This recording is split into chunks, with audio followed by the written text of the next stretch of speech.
Hello বন্ধুরা, তোমরা কি কখনো আমাকে খেয়েছো? তোমরা যদি আমাকে খেয়েই থাকো তাহলে আমার নামটা বলে যাও তো।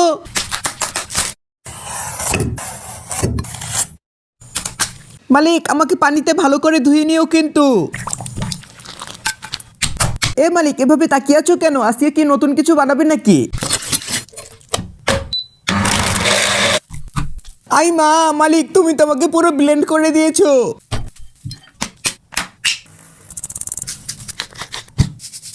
আরে মালিক, হয়েছে তো, এই ডিমটা দিয়ে আমাকে মিক্স করে নাও।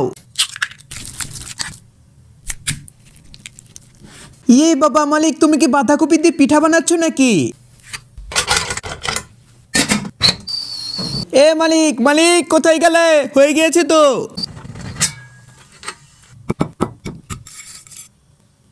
মালিক, এখন আমাকে ভালো করে ঠুসে নাও। আর হ্যাঁ বন্ধুরা, তোমাদেরকে বলছি এরকম আরো মজার মজার ভিডিও পেতে চাইলে ভিডিওটিতে একটি লাইক আর সাবস্ক্রাইব করে দিও কিন্তু।